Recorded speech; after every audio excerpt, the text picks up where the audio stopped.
Today is Monday, April 11th. This is the Public Safety Committee of the Council. I'm Councilman Smith, Chairman. I'm joined by Council members Zine, Councilman Cardenas, and Councilwoman Perry. With the acceptance of the committee, we'll consent item number 1. That'll be the case. And so if you're here on 1, you can leave. We'll hear all other items. And Ms. Perry has another meeting to go to, so she's asked we start off with the, is it number 3? Photo red light, number 3. Morning, John White, City Clerk. Item 3, Board of Police Commissioners report relative to amending the Police Department's contract with American Traffic Solutions for the Photo Red Light Program. Sergeant, Captain.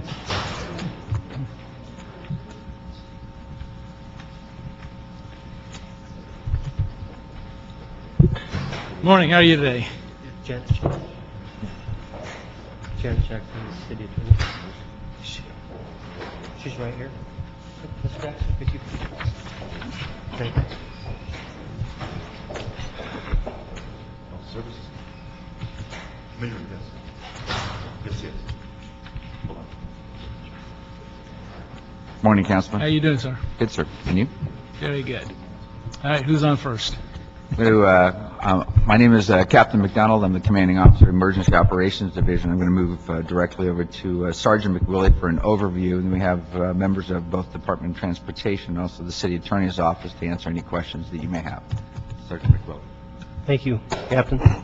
On November 15th, 2005, the city entered into an agreement number C109495, to provide photo red light services for the City of Los Angeles. The photo red light contract is a 3-year contract with 2 1-year extensions. The photo red light contract was amended on March 26, 2009, which extended the agreement for 1 more year. On September 8, 2009, American Traffic Solutions purchased Nestor Traffic Systems assets through a court-approved action. A second agreement to the agreement, effective April 1st, 2010, transferred the photo red light contract from Nestor to ATS, which extended the contract for 3 additional months. On June 23rd, 2010, the City of Los Angeles City Council authorized the Chief of Police to release a request for proposal for the photo red light program and to expedite the selection process. The Chief of Police was also authorized to execute a 10-month extension of the photo red light contract, which is due to expire this month, April 30th, 2011. This is the 3rd agreement to the photo red light contract. On April 5th, 2011, the Board of Police Commissioners approved the extension of the photo red light contract, but there was one exception. The contract was not to exceed 90 days. At present, the photo red light program is operational at 32 intersections throughout the city. In 2010, the photo red light program reviewed 51,040 citable violations and issued 40,188 citations. The citation issuance rate, which is one of the ways we judge the success of this particular program, is at an all-time rate, was at 90.5%. Since the City Council approved assigning the photo red light contract to the current contractor, American Traffic Solutions, the contractor has satisfactorily performed its obligations under the agreement. The contract with ATS will expire on April 30th, 2011, by which time this 4th amendment must be executed to allow the program to continue without interruption while the RFP process and the selection of the contractor is completed by the city. The amendment extends the contract on a month-to-month basis starting May 1st, 2011, not to exceed 90 days, and allows time for the police department to negotiate and implement a new contract resulting from the RFP process. A lapse in the contract would result in the cessation of photo red light operations. The law, under California Vehicle Code 21455.5 of the California Vehicle Code, would then require a new 30-day warning period prior to restarting the program. During the warning period, the city would also be required to compensate the contractor at the negotiated monthly rate. The department is continuing to make progress on the pending RFP. On September 15, 2010, the RFP was released with approval of the city attorney. The department has held its mandatory pre-proposal conference on September 30th, 2010, and met with prospective proposers. On October 28, 2010, the department received proposals. The Evaluation Committee is in the process of reviewing and evaluating the proposals, and on this Friday, we'll be meeting with the Executive Review Committee to make the final selection, and we'll be moving the RFP process forward through the Board of Police Commissioners as well as the full City Council. To talk about the public safety aspects of the photo red light program, obviously we've got the photo red light program is operational at 32 intersections, and since the cameras have gone up, we've seen a 63% reduction in red light related traffic collisions. There's been no red light related fatalities at any 32 intersections. Serious injuries are down 18%, and overall traffic collisions are down 10% at all 32 intersections. So this program is doing exactly what it's intended to do. I'm now available for questions. Okay, well, first of all, this is not an approval of a contract. This is just the extension while you're doing the RFP. So you said you're going to be doing the final selection in the next week, was it? Yes, Chief Downing chairs the Executive Review Committee, and we have selected April 15th as the day where we, members of the Evaluation Committee, which consists of myself and officers assigned to the photo red light program, the 2 traffic engineers assigned to LADOT. We also have Ed Rose from the CEO, who's a non-voting member of the Evaluation Committee. We're all moving everything forward, and we'll be meeting with the Executive Review Committee, who will make the ultimate selection of the photo red light contractor. Okay, so once that's completed in the next week or so, you have to prepare a report to the board, the commissioners? Yes, I will be preparing the board report, which will have to go through the Board of Police Commissioners, obviously Public Safety, Transportation, and the full City Council. Yeah. And the question is, can you get that done in 3 months? Yes, I can. I'd like a little more conviction in that answer, but Well, not that I'll be here to vote on it in 3 months, but nonetheless, I mean, you know very well that Mr. Zine and I were very opposed to the contract in the first place. And because, not so much that we were against photo red light, but we thought the contract stunk. The longer we continue to extend it, the more concerns I think Mr. Zine and I have about continuing to do this. And it's not ATS's fault. I mean, they didn't write the contract. They just assumed the contract when the company went broke. But it's a bad contract. It's a bad deal. So they're making it better. The numbers can continue to get better, but not great. And so I don't want this to drag on forever. So you will have it done in 3 months? Because this council may say no if you don't. we're moving forward aggressively with that. I can't control what the timetable. I've been directed to have it done in 90 days, and I'll do my best as I can. Okay. Just a fair warning. I would think, we're on a second or third contract extension now. What is it? Third contract extension on this? Fourth, sir. Fourth. Okay. Who's counting? I would think it very unlikely the council is going to put up with it much longer. There's a lot of unrest about this whole thing. There's a lot of unhappy people, a lot of opposition building. You're going to have to answer that later. That's not today's issue. This is just the contract extension. But I think people are getting tired of extending this. So just be forewarned. Ms. Perry has another meeting to go to, so I'll let her lead off. Yeah, and then I'll just throw these things out here so we can talk about them at the subsequent meeting on the substance of it. But, I do support the extension.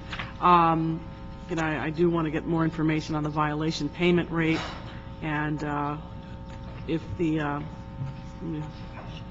fact that I think the program is completely funded by violators, and how much of that is dedicated towards revenue to the city, that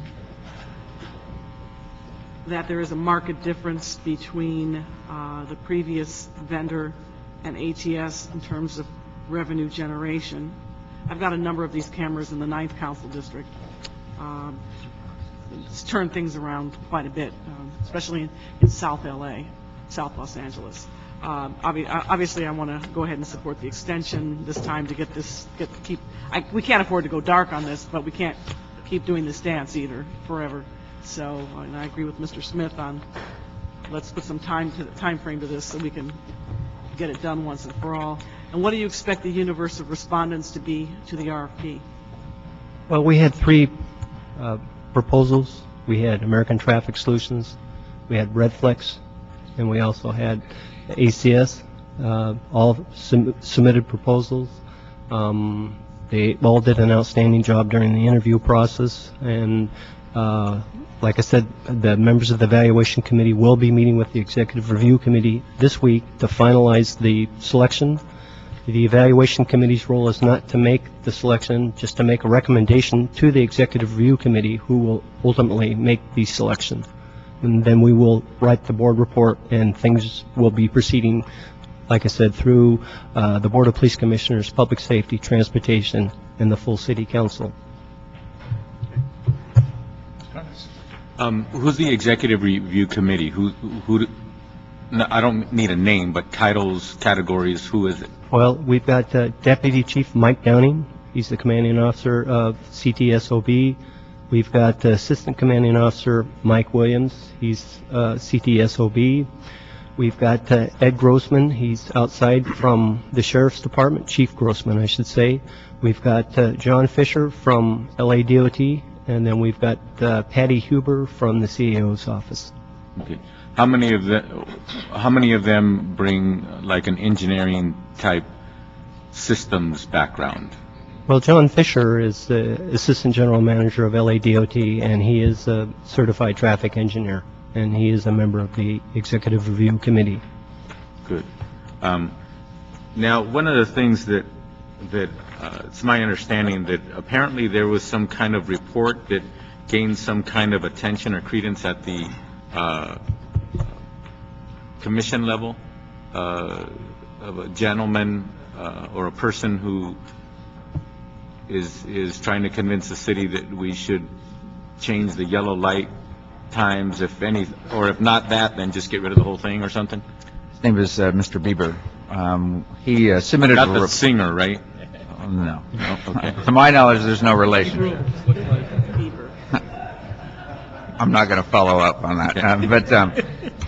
No, we've met with Mr. Bieber. As a matter of fact, we have met with him a series of times, and most recently, about 2 weeks ago, I believe it was, we spent 2 hours with him, literally 2 hours with him, and reviewing and all of his issues and concerns and his logic. And we being both the Emergency Operation Division personnel, I was personally there, as also with Department of Transportation personnel. Much of his issues and concerns are, well, DOT-related, engineering-related issues. And Wait, so he's an engineer? no, sir. So he's a scientist? No. He's a professor? No, sir. No. You know what I'm getting at. I know exactly what you're getting at. Who is he?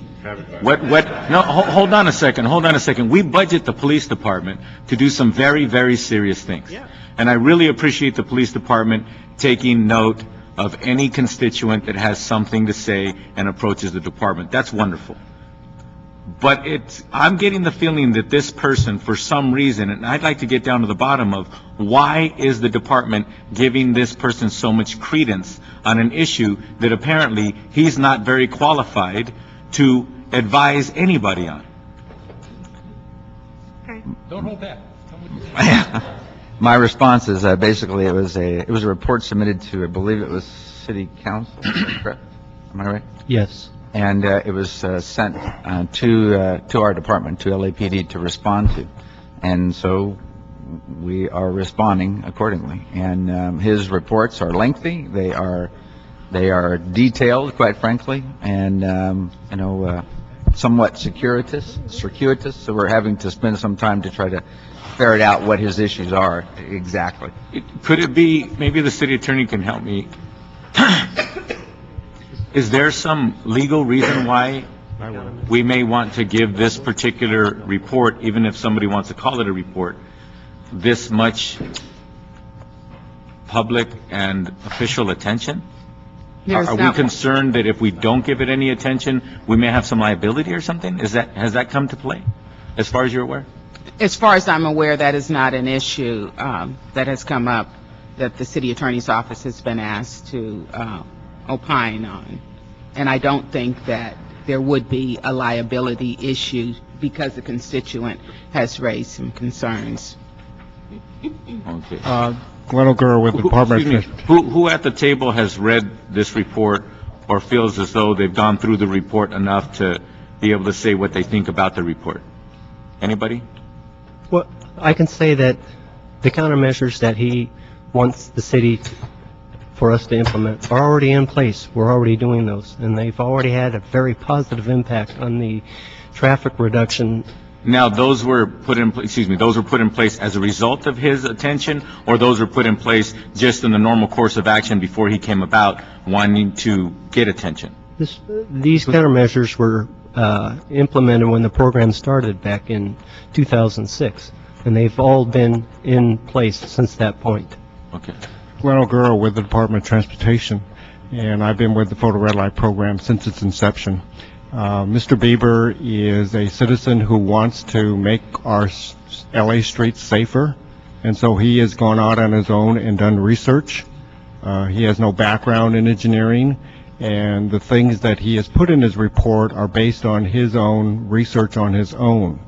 The things that LAPD and LADOT have done in implementing the photo red light program are all through guidance that we've gone from our experience, and also there's a publication called Handbook for, or Guidebook for Implementing Photo Red Light Enforcement Measures, and we have done all of those things in accordance with engineering procedures that we follow. He has no background in engineering, and what he does is he's taken snippets of reports that he's read and academics have produced, and then come to his own conclusions based on his perceived action of what should be taken. Okay. I think that sounds like a very accurate summary of what that report entails. But more importantly, it appears that this individual has a motivation. Is anybody aware of this particular individual's motivation with any government entities? Is this the first time he shows up as a concerned citizen at any level of policy making, trying to assert his opinion or his? Yes. I guess he's been giving some kind of authority. Well, I'm sorry, he has, other than this? No, this is the first time. When we heard about him, he had met with Sergeant McWillie and the representative from DOT. He's met on several occasions.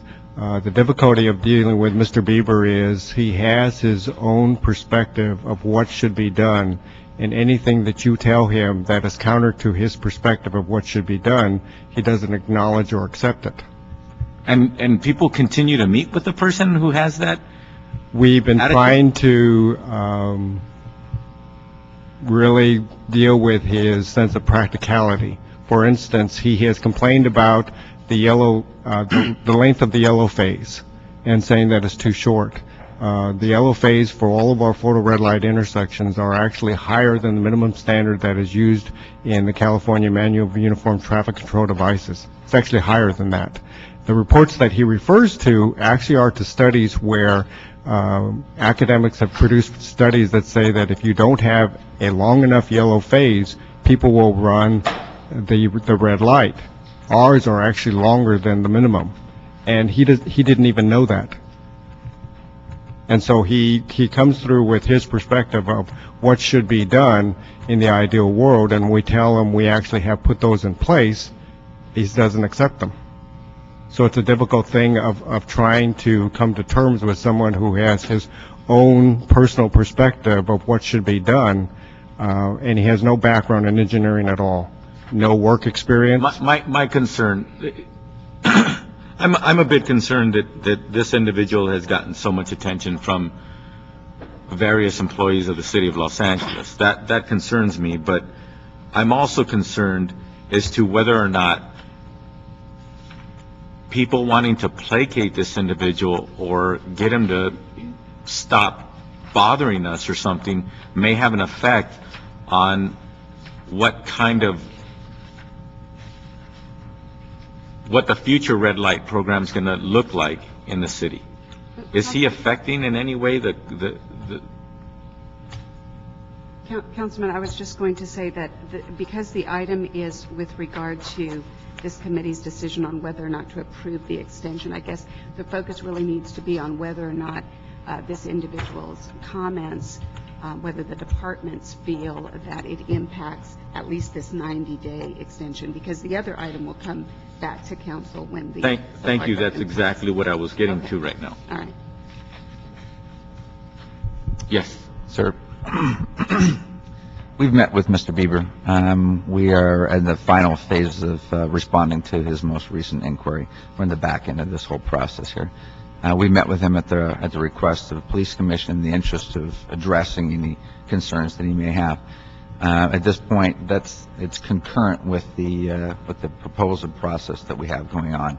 So, quite frankly, in my opinion, while they're the same issue, they're separate. Separate matters. So what you're saying, even though this person's getting a lot of attention, it's not influencing this contract, as far as you can tell? Yes, sir. I believe that to be the case. With all due respect, this went through the Police Commission, right? This extension discussion? Yeah. In this extension discussion, was Mr. Bieber there when this item was up, or was he given, again, another opportunity to interject while this discussion was taking place? Yes. Yes, sir. Yes, he was. I can't speak to the Commission's frame of mind. I believe that actually Mr. T-Fank is here. Maybe he's in a better position. Have a seat. I'm almost done, Mr. Chairman. But see, the thing is, one of the things that concerns me is it appears that he was speaking when this item was before the commission and this was voted on by the commission. I want to know, did any commissioners once again give him credence, at least on the record, and somehow fold his comments or his concerns into comments while they were deliberating this matter and or they were voting on this matter? Richard T. Fank, Executive Director of the Police Commission. Last week, week, please use commissioners' names, if any of them meet the question I just asked, about whether or not they gave this person some credence. They dialogued with them before the public in the commission meeting on this item, and then while dialoguing, if they commented or spoke about trying to give this guy any credence or what have you, or concerns that are causing even the commission to take actions with his concerns. As to this item, no, sir. Mr. Bieber only spoke under public comment, as any member of the public can't speak. He spoke under public comment. The commission did not engage him in that conversation. Last week, the only conversation related to this item was to the fact that the department was asking for a month-to-month contract with no limit on the month-to-month. The commission inquired of the department how long the RFP process has taken. The reason that the 90-day cap was put on the extension period was so that the RFP process could get concluded and get through the process. As to the meeting last week, when this item was discussed, there was no discussion at all with Mr. Bieber other than his public comment to the commission. So you don't recall any commissioners engaging in his comments? As to last week, no, sir. Okay. About 2 weeks ago, I believe it was, it could have been the meeting on March 31st, but best of my recollection, the department had a report on the commission agenda in response to a council motion to have the department comment on the report that Mr. Bieber had submitted to the city. The department did not receive the complete report from the city clerk's office, so their response was not responsive to the motion. There was dialogue with the department about that. At that point in time, the commission concluded that agenda item, continued it to April 19th for the department to come back with a responsive report to the council motion, and that'll be considered next week. It did not have an impact on moving this forward to today. Okay, I'm glad to hear that. And then to your comment earlier, Mr. Chairman, I understand how frustrating it is that sometimes we seem like the city that can't get our timelines in order, and unfortunately some entities, third-party entities that do business with the city end up getting extension after extension. But I just want to comment that I have no evidence that those extensions are the cause of the third party. Those extensions are really internal matters in the city, assuming or thinking that we're going to get an RFP done, for example, or get some process in order, and then all of a sudden we find ourselves having to extend and extend and extend. So maybe what we ought to do more often than not, and the commission should take note, I can understand not wanting the extension to go on forever, But the bottom line is, when it's not the third party's responsibility on what that timeline is, maybe we should be honest with ourselves and give, instead of a 90-day extension, a month-to-month, 6 months extension, or a month-to-month, 9-month extension. But unfortunately, it's embarrassing because we're actually exposing ourselves to the fact that we can't get our act together sometimes, and time just keeps going by. That's not the third party's responsibility. The fact that this is the 4th extension with this particular contract is, to me, irrelevant to who the third party is. It really is relevant to the fact that we, for some reason, don't get our timelines together, and then we have to come and take formal motions to give extensions. Thank you. I presume, Mr. Zine, you have no questions? Just hoping. Safer Streets LA, California Motorists Association. Anyone do any research who they are, or what they are? Can you use the microphone, please? It's a libertarian organization. Okay. Do they have a board of directors? Are they certified by anyone, or is it just a name that they came up with? I don't believe that they do have a board of directors. Did we ever do research to find out if they're legit, like if you say Auto Club of Southern California, they have legitimacy? Is this guy a member of this organization? I'm trying to find out. Because it's a report by this individual we've been discussing, Jay Bieber, by Safer Streets LA, California Motorists Association, which I'd never heard of them. And that's what I'm trying to find out, if anyone's done any research to see, is this a legitimate group, or did someone just make up this name to try and say it was legitimate? It's one of those things where it appears that... Okay, well, I would suggest that maybe do a little Google on it and see if we can come up with something. At least find out if there's any legitimacy to it, or... Because some of the information, and when I got a copy of the report regarding the rolling red light issue, and it talks about the rolling red light, that 75%, many intersections approach, we're citing those folks in the photo red light, that 75% are for rolling right turns on red lights. Is that legit? Councilman, I'm sorry, I need to interrupt because the item that's being... I understand that, but you gave Mr. Cardenas the time to discuss it. Now I'm asking questions based upon what he's asked, and now you're saying I can't ask the questions. That's unfair. No. Yes, it is, because he was able to ask the questions which have nothing to do with this. Councilman, the question is, does it have to do with the item that is being considered by this committee? No, it does not. Well, then it cannot be Mr. Cardenas asked discussed. the questions which have now raised questions regarding this. I wasn't going to ask questions on it, but he asked questions about it, Mr. Berber, and this is the report which I have a copy of, to ask questions regarding the issue.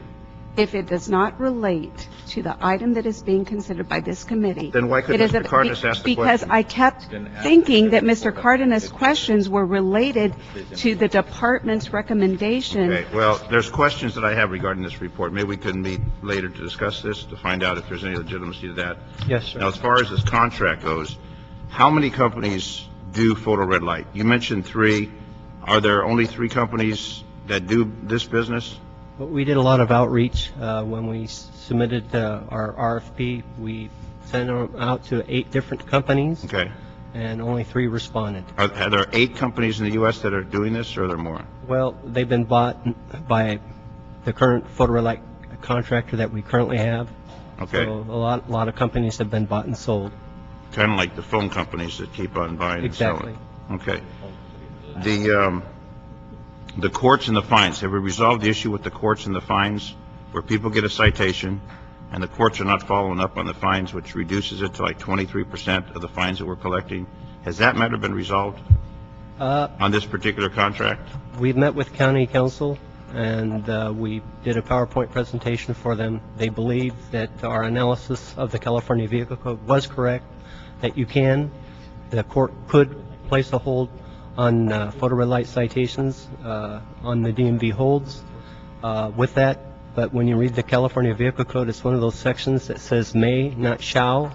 And so the court has latitude. And it was the court's recommendation at this particular time that they should have latitude in how they interpret the California Vehicle Code. As to placing holds, at this particular point, the answer is no. So then we're collecting about 23% of those that get fined? Well, it's about... Or get cited, I should say. It's about 64%. Okay, that number is much lower. With 64% we're collecting or not collecting? That was based on the controller's report, that only took into account activity through 2009, didn't take into account 2010 information. But now word's spreading that you don't have to pay the fine because they're not going to come after you. There's no consequences. See, until we get that matter resolved, this is no disrespect to the photo red light company, but we're basically spinning our wheels. We're going to renew this contract, and we're going to continue spinning our wheels unless we can get the courts on board to say someone runs the light, they get the citation, so there's a violation, they got to pay the fine. But if there's no consequences, as people learn, there's no consequences. I don't have to pay it. And we renew a contract, which is next question, how much is this costing us per month versus the cost neutral aspect, which if we're not collecting fines, I don't think it's going to be cost neutral for another 3-month extension. See, my issue on it is, I had, and Mr. Smith and I sent a letter to the Police Commission when Nestor was involved, and we had questions about their ability to maintain stability in the financial arena, which obviously we're right because they didn't. So now we have a new vendor who's not a bad person, not a bad company, but now we got the interjection from the court that says, you know what, we're not going to follow up on these if people don't want to pay, which to me is a real mockery of the system, and it really deceives the public. I'm a good, honest citizen. I'm going to pay my $500+. Now, I heard I don't have to, so I'm not going to pay. And with the way the economy is, I can understand why people don't want to pay. How do we get that issue resolved in this contract, in this 3-month extension? Or do we continue going down the same road and then maybe renew, which absolutely means nothing? Well, when I met with County Council, one of the things, recommendations that they wanted from us is that they wanted to hear from the Chief of Police and they wanted to hear from the City Attorney on this particular issue. And I wrote, as a result of that meeting, I prepared a fact sheet for the Chief of Police outlining action items that needed to be taken. It also addressed that there was approximately $11 million that the city could collect on the unpaid citations, and that in order to resolve this DMV issue, it required a citywide effort between the City Attorney's Office and the Chief's Office. Whatever happened with that? I have not heard back from the Chief of Police on that. Okay. The 32 locations, do we have a corresponding list on this particular contract, those 32 locations versus A's and K's? Has there been any modification? Or is that going to be in this particular renewal? Where you have your 32, where you have your major injury fatal collisions? It's in the new RFP. Huh? It's in the new RFP. Well, the continuation of this RFP, is there going to be any modification? Or is it just going to be status as it is now? Well, there's been modifications that, yes, we are going to look at red light related, we're going to look at speed, we're going to look at following too closely, we're going to look at left turn related traffic collisions because they occur or in the intersection. So in this particular extension, we would be able to make some modifications? Not in this extension. No, this is Not- just no, an not in the extension of the extension. existing contract. I Not think in the he's talking extension. about the RFP, Janet Jackson, Because the City Attorney's RFP would Office. be, okay, so this 3 months would be status quo where we are now. So in other words, wherever the 32 are located, they're going to stay at those locations. People aren't paying the fines. Nothing's going to happen in the next 3 months. And hopefully, if a new RFP is accepted, we can get our act together at that point. Yes, sir. And I spoke to the controller this morning. She called me regarding this, the issues that she brought up, which obviously not all of them have been resolved. And is there anything we can resolve in the controller's audit in this particular extension, if we approve it, to address some of the concerns and issues the controller had? What we did, all issues, recommendations regarding, that came out of the city controller's audit were incorporated into the RFP. We met with the city attorney on that. Right. And when we released the RFP, we included all the recommendations that were identified at that particular Okay, point. but are there any of those recommendations we could include in this extension? No, this extension is just extending the status quo there. Okay, the status quo doesn't work. That's the problem. The status quo is not acceptable. Mm-hmm. If we continue the status quo for 3 months, and this is the 4th extension, and then you come back, when do you schedule to retire, by the way? Not for a long time. Okay, well, that's good, because I could see you retiring in 2 months, and then here we go again, a new person. The concern we have is to have a legitimate program that does what it's supposed to do and saves lives, and it's a simple solution. But we have all these little twists and turns which create the problem. And the audit showed a lot of problems. The next 3 months, if we continue this for the next 3 months, what's the cost to the city for the next 3 months? Approximately $750,000. We paid the photo red light contractor $250,000 a month. $250 a month? Yes. Okay. That doesn't include the amount of revenue that would be generated by the city. Last year, the city raised $4.4 million in citation revenue. So raise point. So what's the net? So what we got, 4.4, what did we spend? In other words, if we raised 4.4 million, what was our cost? Our cost for that 3-month period would probably be, the city would be in the black by about $500,000. At that rate? If that rate continues? Yes, sir. Expenditures versus income? Yes, We're sir. upside $500,000. Yes, sir. Except I thought the audit showed that we were downside. What year was the audit? The audit was Effective. up through 2009, didn't include 2010.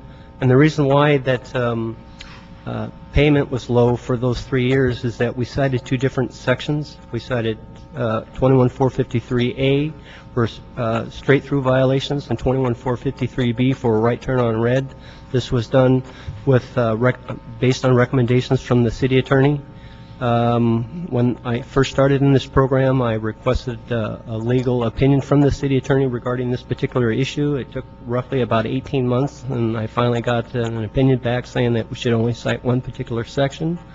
And so in 2008, that's when we started citing just one particular section for both straight-through and right-turn violations. Are we the only place that had this problem with photo red light? Are we the only city that's having a problem? Or I know some cities have banned it, some cities haven't. For the Are we like collection, unique with these problems? there's approximately 24 agencies in LA County that have photo red light programs. They're all experiencing problems. They're all experiencing collection problems because they deal with the same court. Because of the court system. And obviously with the smaller programs, much smaller programs are closing down because they're not making any money as a result Not of this. balancing the books. Exactly. Cost neutral. Does this contract include the photo red light along the public transit, the orange line, the red line, the blue line, or is that No. separate? It's separate. That is with the MTA. Who coordinates that program? The MTA. I know, but what company are they with? They're with ACS. And that's the company we're with. No, we're with ATS. American Traffic Wait, Solutions. We're with American Traffic Solutions, which is ATS. And they're with And they are with Affiliated Computer Services, which is now owned by Xerox. Okay.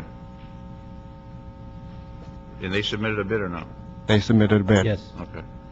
So the bottom line is, if we continue this for 3 more months, and you don't come back with a 5th extension, which since you're not going to retire, you're not going to do that. You don't want to go through this again. I believe in the program. I know you do. I I- remember when I- you were a motor cop and you believed in enforcement, and I commend you for that. I'm The question glad- I have is the dollars that we're spending versus the cost neutrality. Glover with Department of Transportation. One of the things you should understand in the audit was the audit also included the infrastructure design and construction costs that DOT had implemented. So what the controller did was he took all of those costs and then allocated that cost over a 5-year period. The construction and design cost was a one-time cost that was done in the very beginning of the program. We do not have those costs anymore. So unfortunately, what happened in the controller's audit was, in order to make the program, quote, look not quite as good financially, it took all of those costs and extrapolated it over the 5-year period of the contract, which we told the controller, well, that's not really fair. It's a one-time cost which the city council had authorized for DOT to do the design and construction. So those costs don't exist today. And for the 3-month extension, you still don't have those costs. All you have are the costs of the officers who are associated with the program and 2 part-time accountants in Physical Operations Division. Now, see, Sam, all you did is you tell the next controller those little tricks. You shouldn't have done that. Yeah, but see, when you explain something like that, no, it's not going to make headlines. Yeah. So I appreciate your boring truth. Well, Glenn's not into making headlines, he's into telling the truth. Oh, come on. When it comes to the the new RFP, and if it is accepted, is there a plan to make some modifications? Yes, the main thing is that we did look at the controller's report. We did look at the recommendations. The recommendations were included in the RFP. And obviously, when we start a new contract and we working out the agreement with the contractor, we want to make sure that all issues are included in the contract as well, and so that this program continues to save lives and do exactly what it's intended to do. And I would hope that if we do approve this, which then has to go to the council for approval, that there is some coordination within the next 3 months with the courts to either get them on board or say they're not going to be on board, and not deceive the public and say, you get one of these, you don't really have to pay because we're not going to go after you. I mean, I don't believe in deception when it comes to the law. I don't believe in bullying people. If you commit a violation, you go to jail. If you don't, I've never believed in the bullying. And I think what's happening is this, with the lack of cooperation of the courts, it creates that environment where Mr. Smith and I know, hey, we get one, it's not going to matter. Mr. Cardenas, being the honest guy, he's going to pay the $500. I mean, we need to clean that up. That needs to be really worked on the next 3 months, so we don't have this continuing saga. Yes, sir. And that the chief of police and the city attorney, and hopefully Ms. Jackson can have the city attorney follow up with this, because that's a huge issue.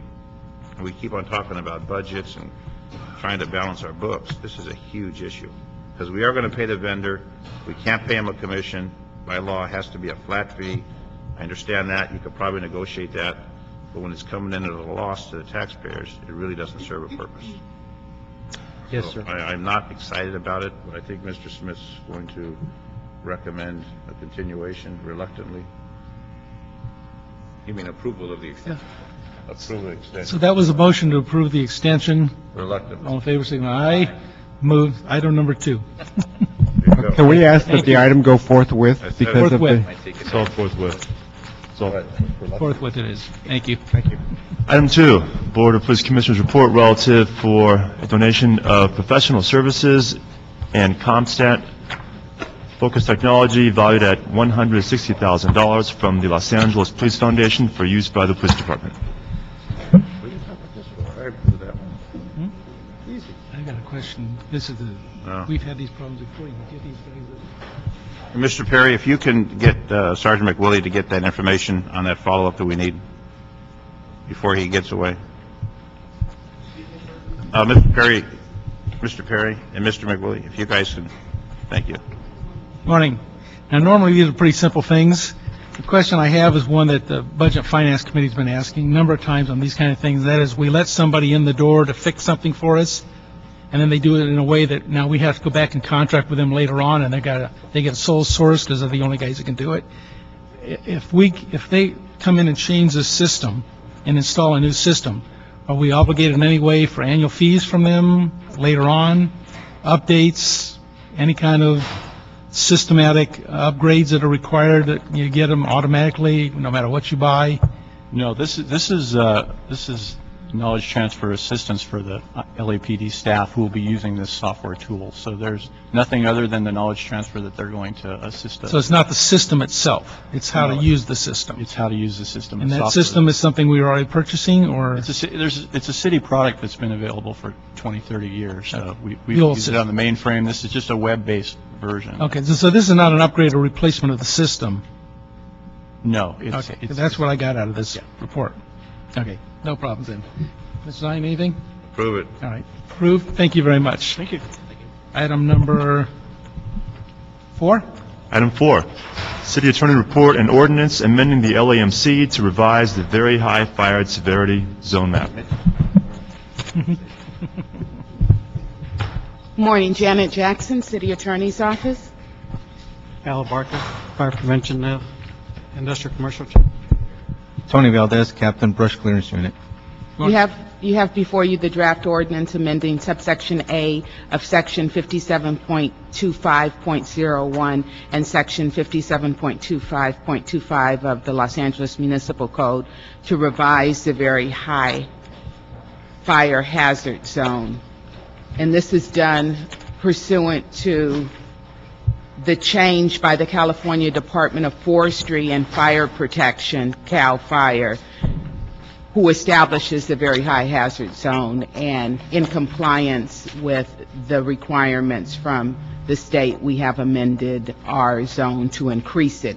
And that increase does add new parcels that are subject to the $13 brush clearance fee, and it affects approximately 6,706 parcels. Okay. Chief, anything? Yeah, what happened was in 2007, CAL FIRE reviews the boundaries every 3 years, and that's when they completed the last one. So we've been working on this for a while. What they do is when they review all the boundaries for the whole state and local areas, what they use as a model, they use GIS mapping technology to measure the field density. It also includes field, weather, topography, 50-year area history with a 20-mile-an-hour wind as their factors that they use. Ember travel was a significant factor for expanding the zone. And so they took all that into account, which gets us to what the new map that you approved back in October, so that the net changes would be what she just stated, an increase of 6,700 or so parcels to the very high severity zone.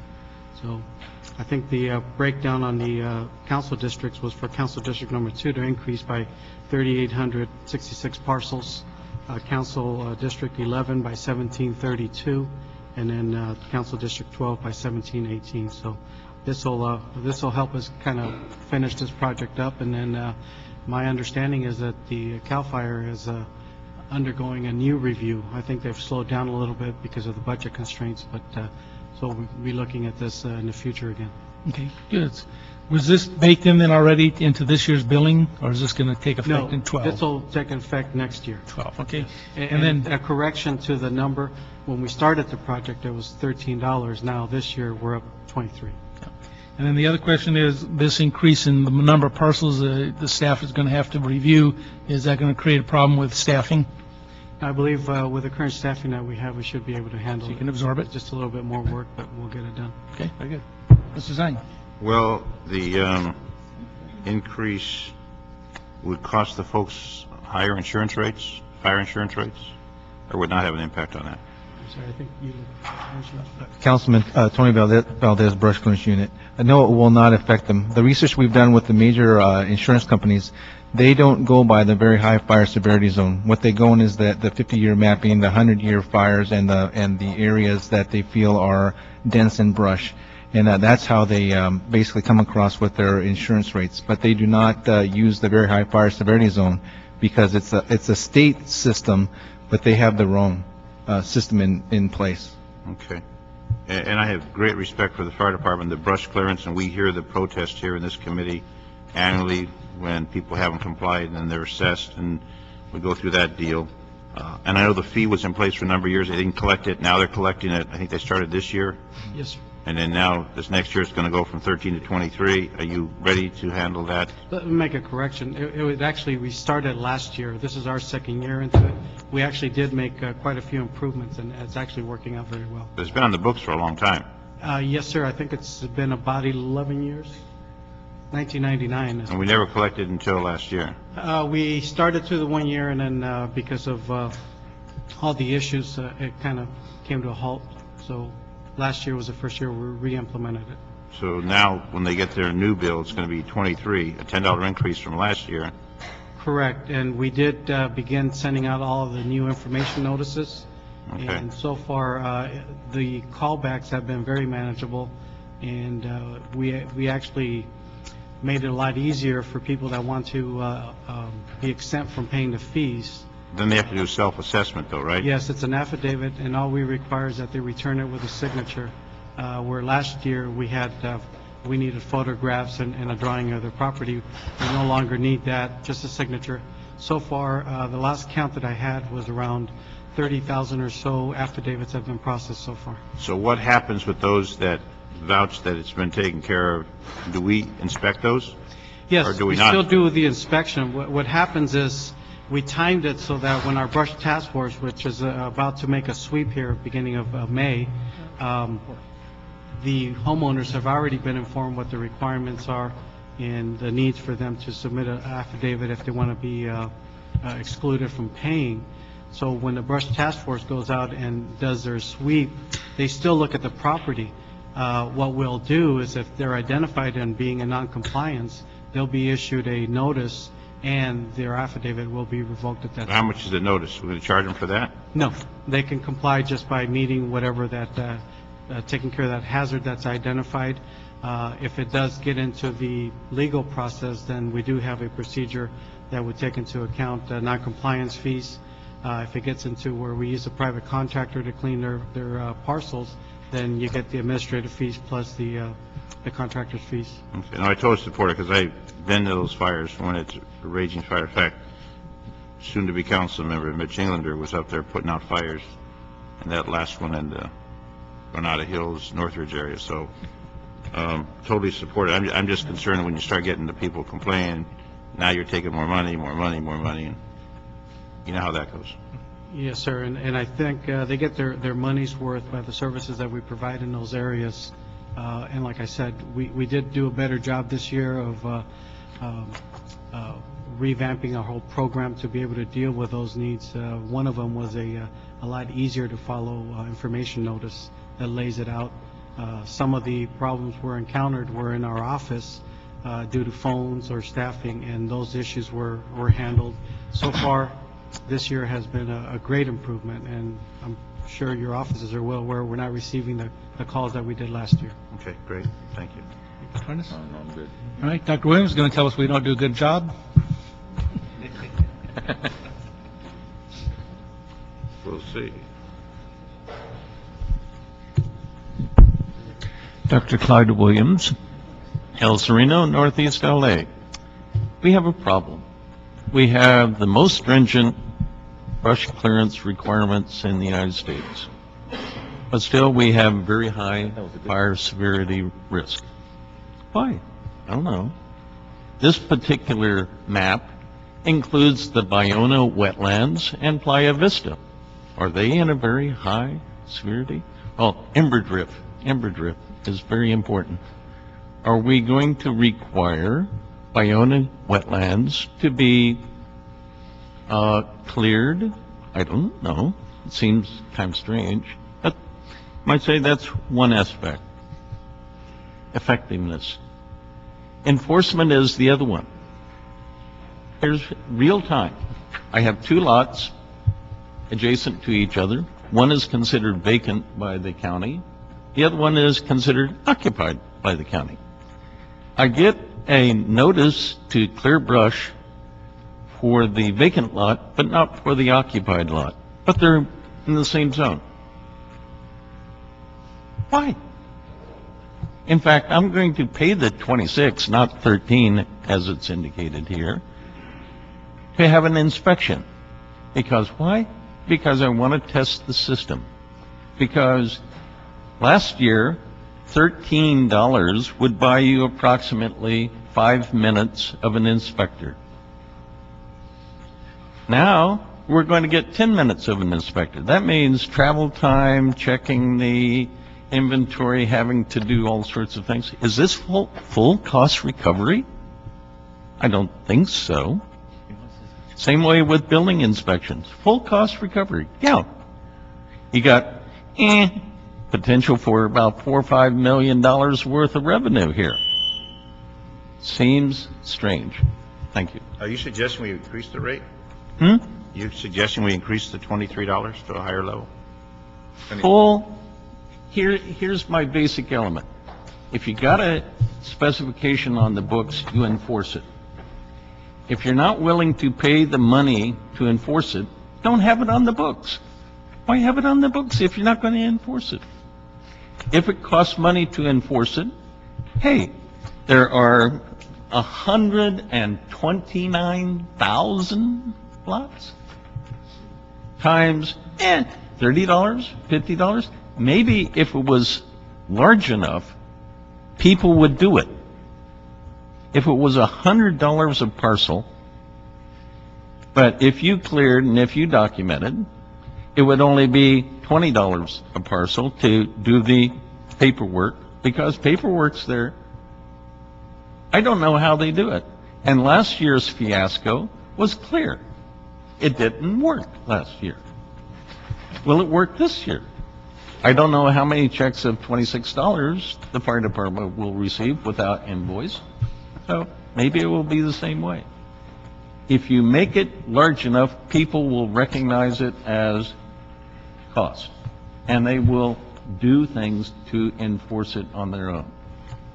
And then maybe we don't have to shift resources from structure areas to the brush areas probably next month, so that we can provide, might say, some improved service to the structure areas. Thank you. Okay, thank you. There's no objections. That goes forward as approved. Item number 5.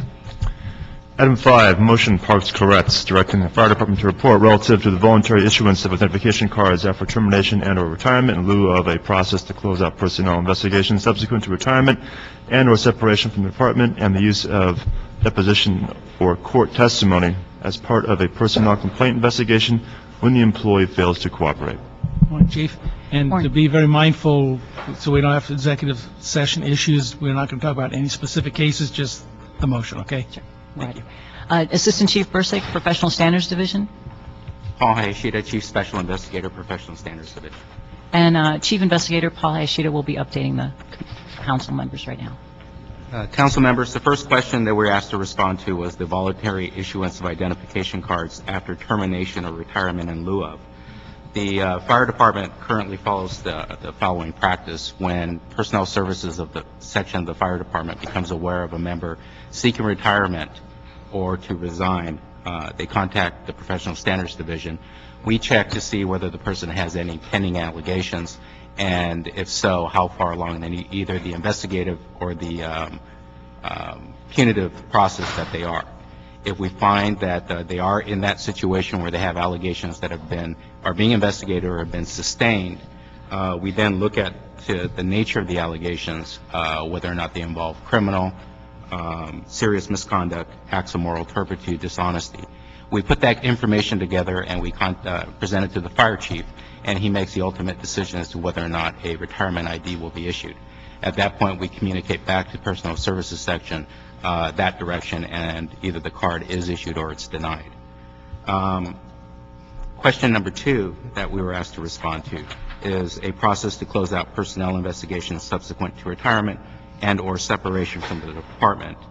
As you know, the city and the department loses their jurisdiction to impose any punitive action once the member leaves employment.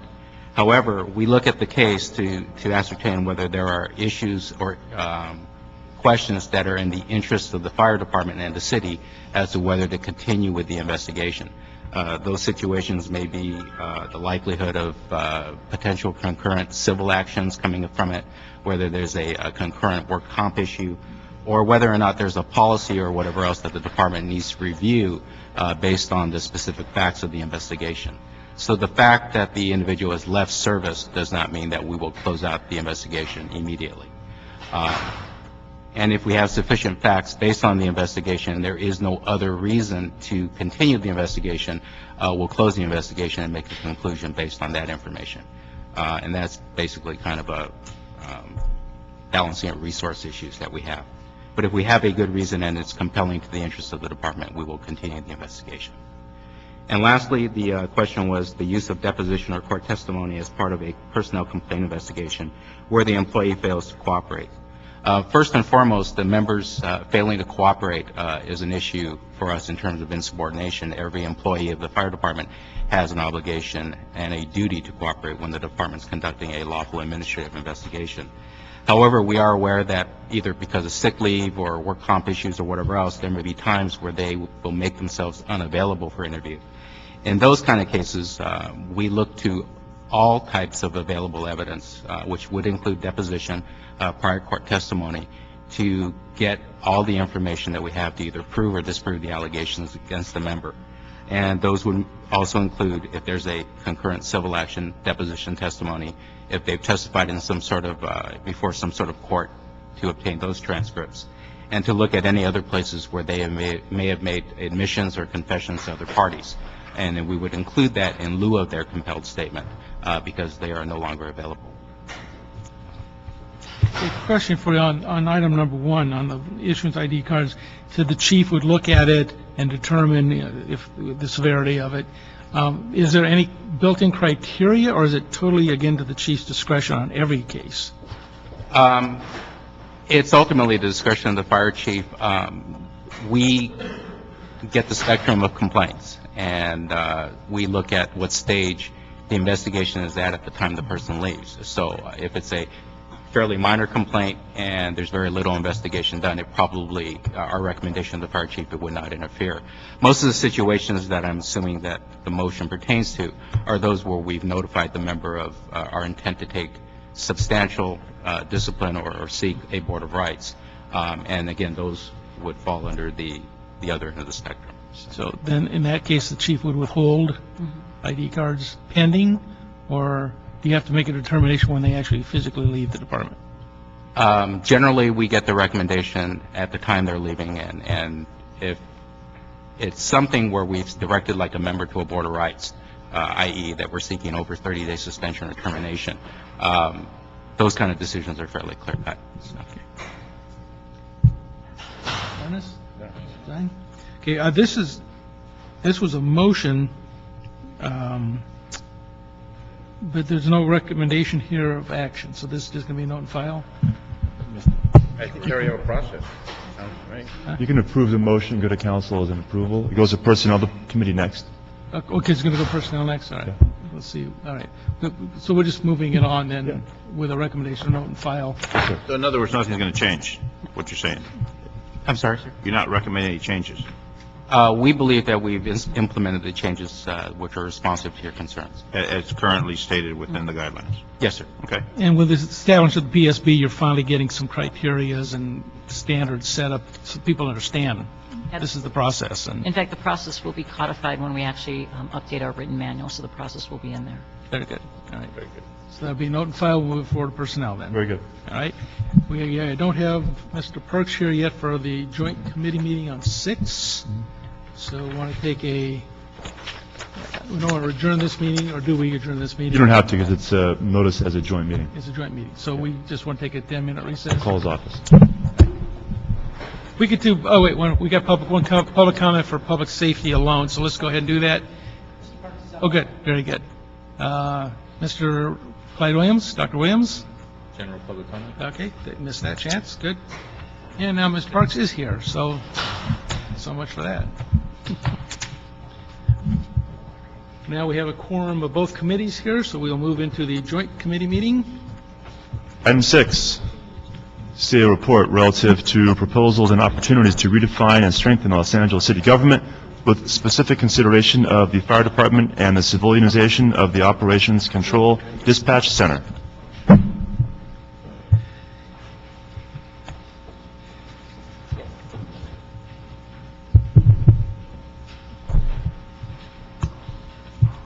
Morning. Good morning. Morning. And for the audio record, we are joined by Mr. Koretz and Mr. Parks, so we have a quorum of both committees. Mark, or Chief, who's up first? I'm Mark Davis with the CAO's office. Back in April in 2006, there was a audit release regarding the civilianization of 62 of the 75 sworn spots in the fire department's OCD. That's the Operations Control Dispatch Center. Currently,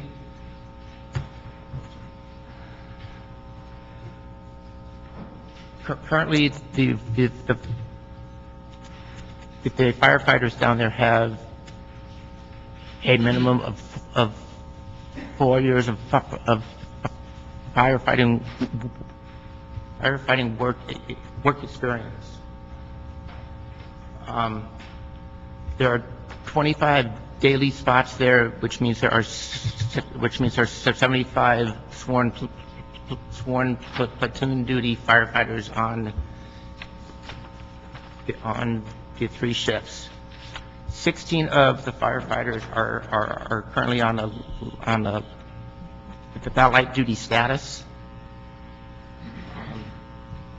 and OCD works as a place for these for the light duty firefighters to continue to work.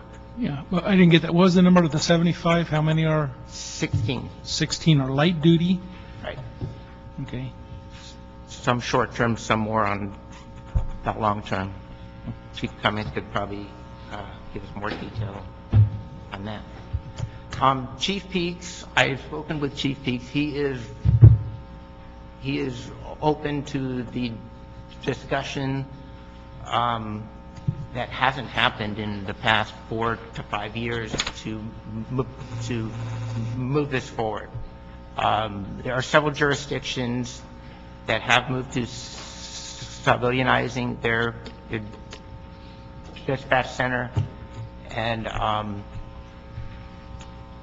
it's time for us, and according to the white paper, that we would convene a task force between the personnel department, the CAO's office, and the fire department to discuss this. Okay. So your recommendation is we're going to look at other departments, see what best practices are, what's working, and then what savings could be Correct. Brought forward and process need to make it happen. Correct. Kind of a hybrid of both sworn and civilian. Yeah. Obviously, you'd have to have some trained personnel because they also dispatch ambulances, and we have the Clausen protocols and requirements that you have some knowledge of medical response, so that if we do anything with civilianization, we need a certain amount of sworn that understand medical dispatch, because it's a whole different issue than just dispatching a fire engine to a fire. So you're going to look at that as far as a criteria. We have to have so many of those kind of personnel in there. Correct. Okay. Chief, you have anything? Absolutely. For 2 reasons, we're looking at the staffing at OCD. One is the recent FLSA lawsuit, and the second one being the fiscal crisis that the city is in. Our first phase is we've started paying the FLSA to those dispatchers at the direction of the ERC and advice of counsel. Our second phase that we've taken is we've conducted that survey to find out best practices of other public safety organizations, to find out what the makeup of their dispatch centers were, what staffing and rotations were, and the different staffing schedules that they were utilizing. So that part's been conducted. We've also convened a internal working group out of our emergency operations, and we're looking for a dispatch model that provides the highest level of public safety, firefighter safety, and service delivery, while hopefully meeting those constraints of the budget as we move forward. The fire chief has said that from this internal work group, we will determine the dispatch model that is most effective for providing that firefighter safety. At that point, we'll bring in the personnel department, the CLA, and the CAO, and work together to see if we do need a new employee classification. You were talking about the EMS dispatch. We have dispatchers that require to have a national certification, so we wouldn't be able to use the PSRs that the LAPD uses. So we'll work with the personnel department and our own internal personnel to look at that new employee classification, then bring that back to public safety. Okay. And Mr. Parkinson's, I know better than I do on this, but on the FSLA, I was under the assumption we'd already had a ruling, and that's why we began to pay. The ruling has not come down yet, or it has? No, the ruling has come down, but we were just recently directed to begin the payment of the FLSA. Very good. All right, Mr. Parks. You know, one thing I would hope that after these, I guess, 15 to 20 years of the transition of civilianization in the police department, that we look at PSRs and whether they would have the ability of having a additional step or class if they have to have certain certification, rather than recreating the entire scenario again. The other thing I would hope the CAO would look at is, we went into that thinking that we saved tremendous amount of money, and over time, other than pension, I think salaries are fairly close to the PSR makes, very close to what a P2 makes. So we pretty well compressed some of that salary savings, and whether it is the savings as it relates to what we started off, because over time, and again, other than pension, it gets pretty close. The other thing I would like you to look at is that the non-pension cost is what I'm concerned about.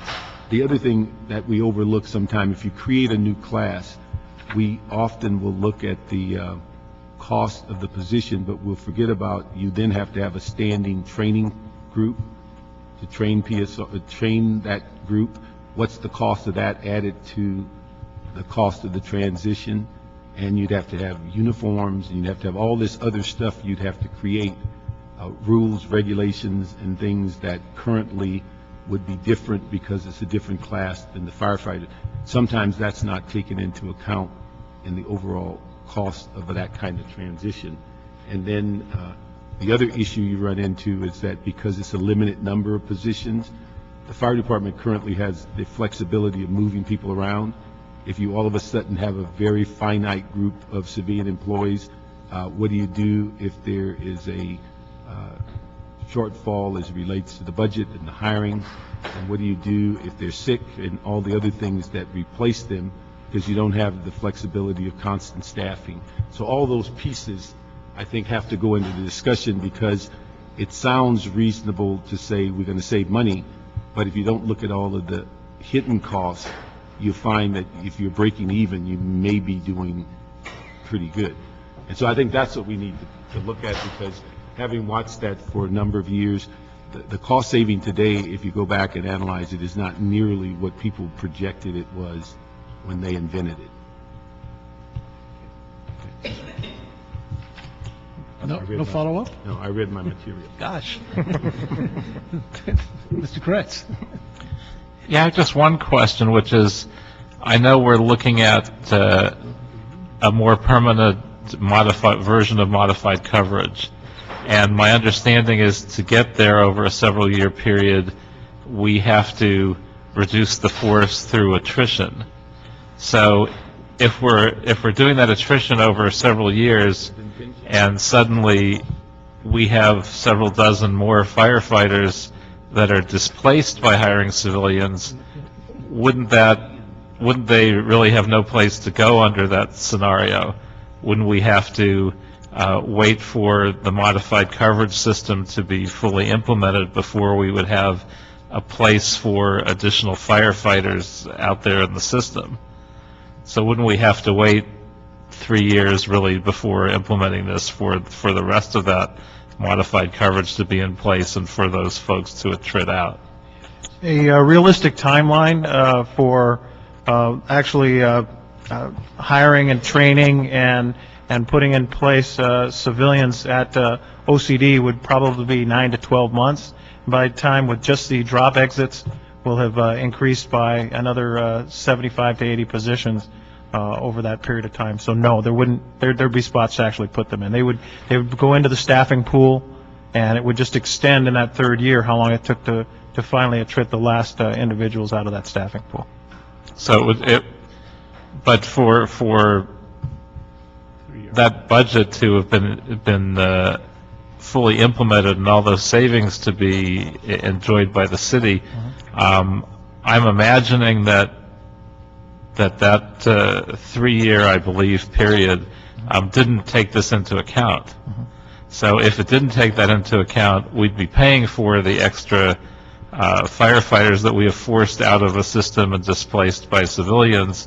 So one piece or the other can't fit properly. Either we're not enjoying the total amount of savings. I think that's what it would be. Right. You'd have a place for them. It would take longer to hit the numbers. So then the savings that we would be anticipating by that new system wouldn't be fully implemented and wouldn't fully be enjoyed by the budget. Any displaced individuals, though, sir, would go into the staffing pool, and they would offset overtime by filling those people that were off for compensated time off, so we would realize the savings. Those people in that pool, they offset someone that's off, that we would be paying time and a half for, so. So you could do it by reducing the amount of overtime? Correct. Rather than having to either have less budget savings or have too many people, any of that? Correct. Okay. And it would give us time to keep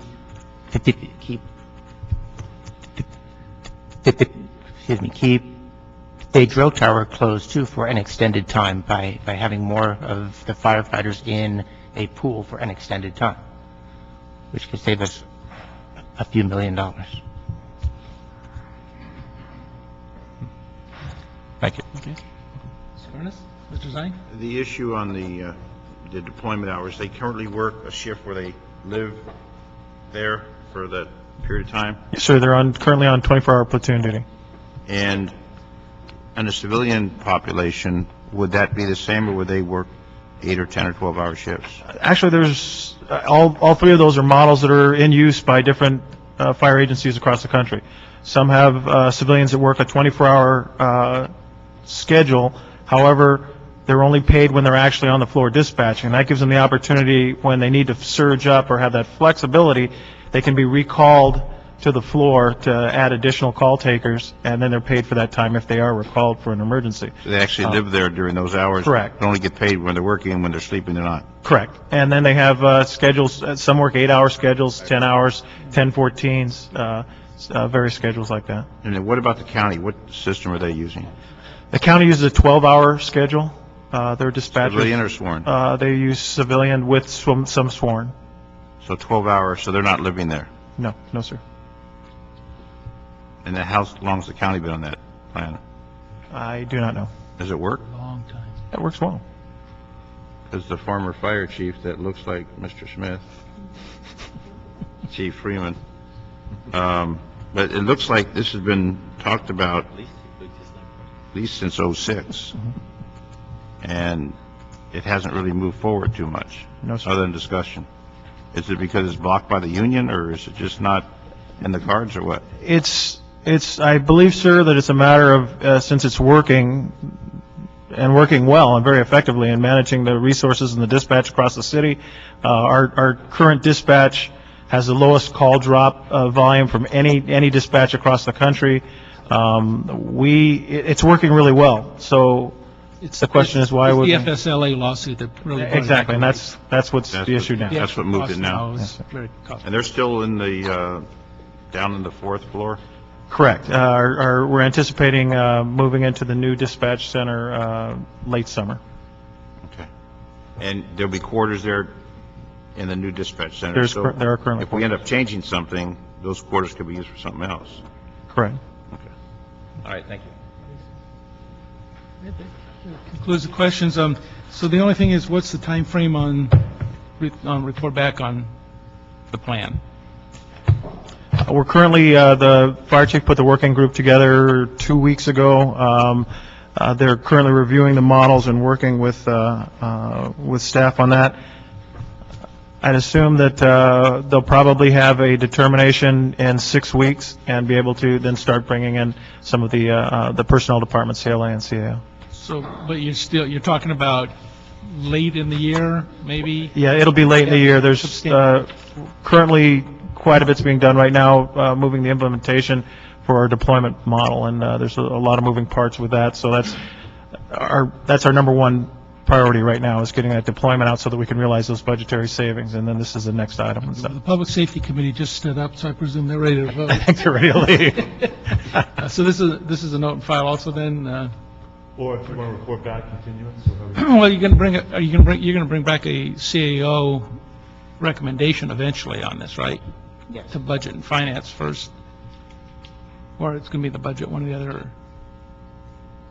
Is this one of the things that's going to come through this year's budget, or is it going to be studied first? It's got to be studied. It's going to be studied. Yeah, so it's not going to happen this year.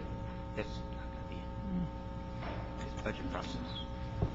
It's been studied since '06. Yeah, so I just don't see any. I think we can just note and file it, because when they finish it, they'll then come back with an additional report. So.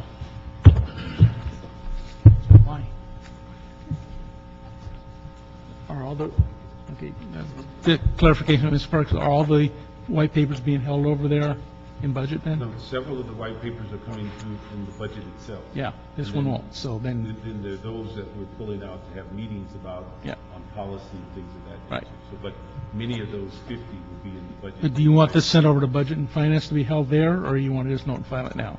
Well, we could just hold it in committee here. 'Cause I Okay. think it's going to still need a joint committee when it comes. Okay. We'll take that off agenda then, and hold it. If there are no one wishing to speak on an item not on today's agenda, that concludes the committees. Thank you very much. Hey, pretty good.